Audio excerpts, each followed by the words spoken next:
दोस्तों आज तीसरे दिन में ध्रुव जुरेल ने पहले बल्ले से तबाही मचाते हुए हर इंग्लिश गेंदबाज के परखच्चे उड़ाकर ठोका अपना अर्धशतक और भारतीय टीम को पहुंचाया 300 के पार। फिर गेंदबाजी में कुलदीप यादव और रविचंद्रन अश्विन की ऐसी आंधी आई जहां इंग्लैंड के सभी बल्लेबाज ताश की पत्तों की तरह बिखरकर भारत पहुंची जीत के करीब, जिसे देखकर बेन स्टोक्स के छूटे पसीने।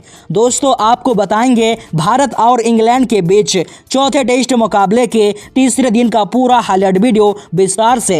लेकिन उससे पहले आप कुलदीप यादव या फिर रविचंद्रन अश्विन किसे एक बेहतरीन स्पिनर गेंदबाज मानते हैं, आप अपना कीमती राय हमें कमेंट बॉक्स पर जरूर दीजिएगा। दोस्तों कल दूसरे दिन के खेल में भारत अपने पहले इनिंग में 219 के स्कोर पर 7 विकेट गंवाने के बाद अंत तक नाबाद रहे ध्रुव जुरेल और कुलदीप यादव ने आज एक बार फिर से तीसरे दिन के खेल में पारी का आगाज करने मैदान पर उतरे, जहां ध्रुव जुरेल 30 रन तो वहीं कुलदीप यादव 17 रन से खेलना शुरू किया। दोस्तों भारतीय टीम अभी भी इंग्लैंड से 134 रनों से पीछे चल रही थी। ऐसे में आज दोनों ही बल्लेबाजों के कंधों पर भारतीय टीम को आगे ले जाने की बहुत ही बड़ी जिम्मेदारी थी और ऐसा ही कुछ हमें आज तीसरे दिन के खेल में देखने को मिला।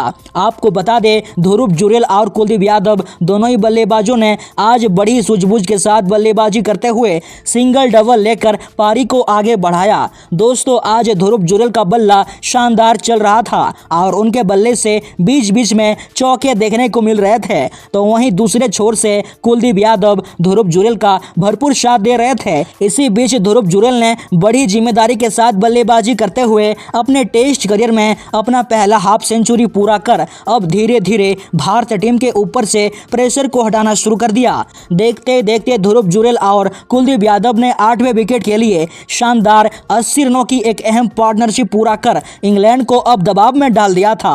अब यहां से ध्रुव जुरेल और कुलदीप यादव दोनों ही बल्लेबाजों ने अपना हाथ खोलना शुरू कर दिया और अब तेज गति से रन बनाकर बड़ी आसानी से पारी को आगे ले जा रहे थे। लेकिन इसी बीच पारी के 28वें ओवर में जेम्स एंडरसन ने कुलदीप यादव को एलबीडब्ल्यू आउट कर उन्हें 28 के स्कोर पर पवेलियन भेज दिया। हालांकि विकेट गिरने के बावजूद भी दूसरे छोर से ध्रुव जुरेल 50 रन बनाकर और भी खतरनाक अंदाज में बल्लेबाजी करने लगे और हर ओवर में चौके छक्के की बरसात करके नए बल्लेबाज आकाशदीप के साथ मिलकर एक बार फिर से एक मजबूत पार्टनरशिप बनाना शुरू कर दिया। ध्रुव जुरेल किसी भी इंग्लिश गेंदबाज को सेट होने का मौका ही नहीं दे रहे थे और हवाई फायर करते हुए ध्रुव जुरेल तेजी से अपने शतक के करीब पहुंचते जा रहे थे।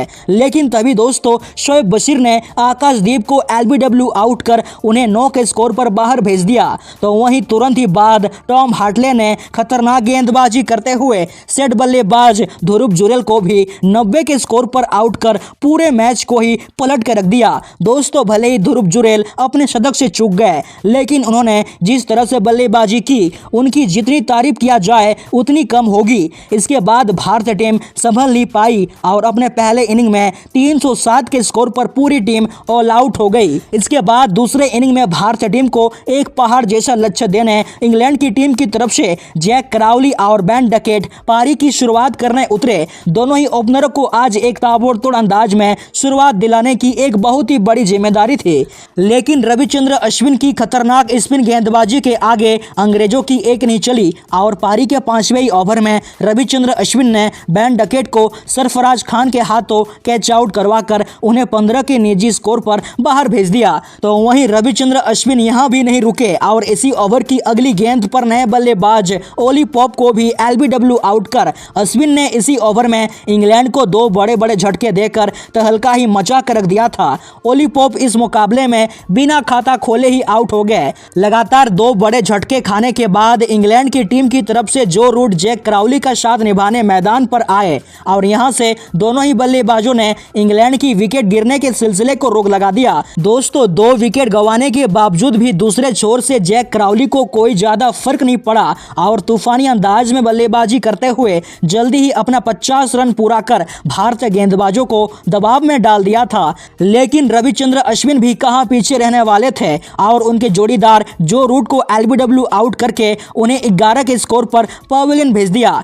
विकेट गिरने के बाद अब मैदान पर जॉनी बैरिस्टो बल्लेबाजी करने आए, तो वहीं दूसरे छोर पर खड़े जैक क्राउली का बल्ला आज रुकने का नाम ही नहीं ले रही थी और उनके उनके बल्ले से कई बड़े बड़े शॉट्स देखने को मिल रहे थे, लेकिन इसी बीच पारी के 28वें ओवर में कुलदीप यादव ने खतरनाक दिख रहे जैक क्राउली को भी एलबीडब्ल्यू आउट करके उनका पारी का अंत कर दिया। जैक क्राउली इस मुकाबले में 60 रन बनाकर आउट हो गए। विकेट गिरने के बाद अब इंग्लैंड की पारी को खुद बचाने कप्तान बेन स्टोक्स जॉनी बेयरस्टो का साथ निभाने आए। यहां से दोनों ही बल्लेबाजों ने इंग्लैंड को संभालने की जी तोड़ कोशिश की, लेकिन कुलदीप के कहर से बच नहीं पाए और कुछ ही देर बाद कुलदीप यादव ने बेन स्टोक्स को अपने जाल में फंसाकर इस मुकाबले में इंग्लैंड को पूरी तरह से बैकफुट में धकेल दी थी। बेन स्टोक्स इस मुकाबले में 4 रन बनाकर आउट हो गए।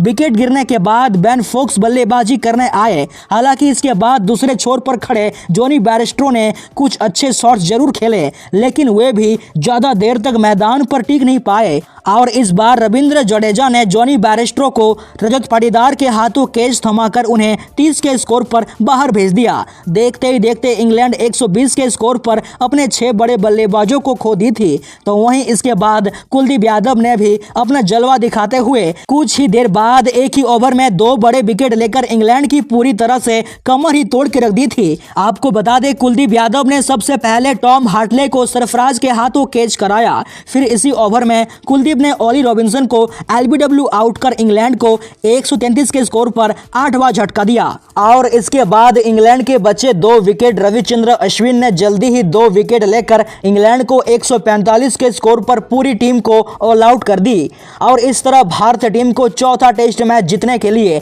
इंग्लैंड ने 192 रनों का टारगेट दिया। वहीं अब इंग्लैंड से मिले 193 रनों के बड़े लक्ष्य का पीछा करने उतरी एक बार फिर से कप्तान रोहित शर्मा और उनके साथ आए यशस्वी जायसवाल और आते ही रोहित शर्मा ने शानदार कवर ड्राइव के जरिए चौके के साथ पारी का आगाज कर दिया। तो वहीं इसी ओवर में जायसवाल ने भी कट शॉट लगाते हुए चौके जड़कर भारत को कमाल की शुरुआत दिला दी थी। इसके बाद देखते ही देखते दोनों ही ओपनरों ने आज तीसरे दिन के खेल खत्म होने तक 8 ओवर तक 40 रन बना ली थी, जहां रोहित शर्मा 24 रन तो वहीं जायसवाल 17 रन बनाकर नाबाद थे। अब यहां से भारत को यह मैच जीतने के लिए 152 रनों की जरूरत थी। तो दोस्तों, आप सभी को क्या लगता है भारतीय टीम कल इस मुकाबले को जीतने के लिए कितने ओवर लेगी और कौन सबसे ज्यादा रन बनाएगा? आप अपना कीमती राय हमें कमेंट बॉक्स पर जरूर दीजिएगा।